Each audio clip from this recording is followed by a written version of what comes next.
Have you ever been hungry and wanted food, but when you looked around, all you could find were a bunch of potatoes?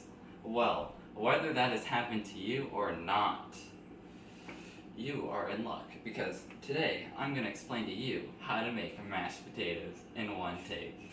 Hi, I'm Jay Tortoise.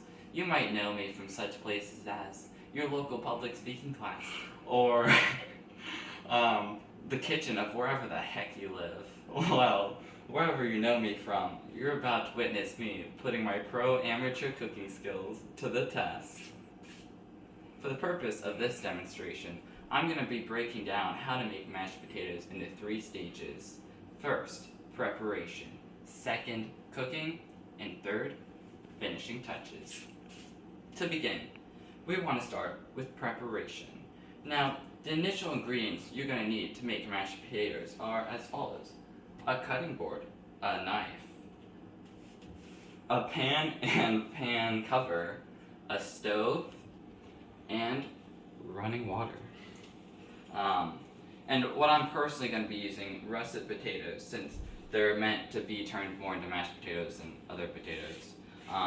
But the specific style of mashed potatoes I'll be making are called dirty mashed potatoes. The reason they're named as such is because I'll be leaving their skin on.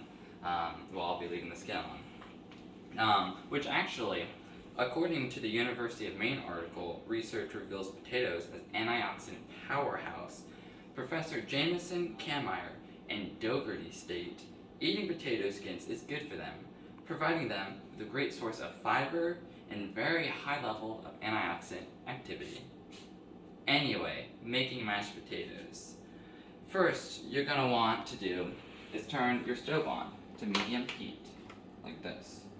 And then from there, you're going to want to cut your potatoes in half.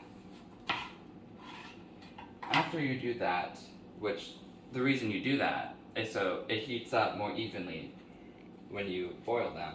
But after you're done cutting them in half, you're going to want to put them through running water just to wash off all the excess dirt and stuff that could get on them. Put your potatoes in your pan, and from there, make sure they're submerged. Now, though, it's time for your second step, that being cooking. Now, this step is pretty straightforward. You're going to want to put your pan on the stove once your stove is hot enough.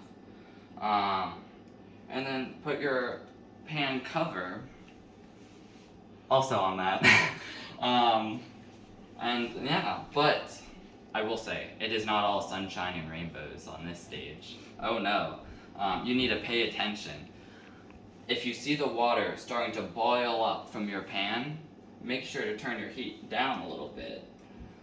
You're also, for this stage, going to need a fork.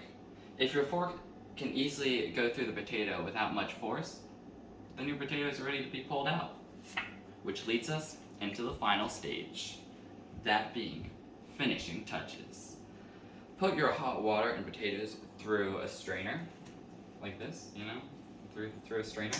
I recommend doing this though over a sink to avoid first-degree burns in a really big mess. After that, put your potatoes into a new bowl like this one. And then from there, you want to grab a utensil. I'm using a wooden spoon, and just crush your potatoes up a little bit. After you're done with that, it's time to grab your remaining materials. That being garlic salt, a measuring cup, measuring spoons, butter, and milk. What you're going to want to do is add 4 tablespoons of butter. This is my last tablespoon that I haven't already added. From there, you're going to want to add your half cup of milk, like such. And then after that, add however much garlic salt you want to your potatoes. And then, voila, you're done. Now, all you have to do is clean everything up after you're done crushing your potatoes until they are to the consistency you want them. And then you can enjoy the fruits of your labor. Or I guess in this case it'd be the vegetables of your labor. Anyway, In conclusion, there are 3 stages. There are preparation, cooking, and finishing touches.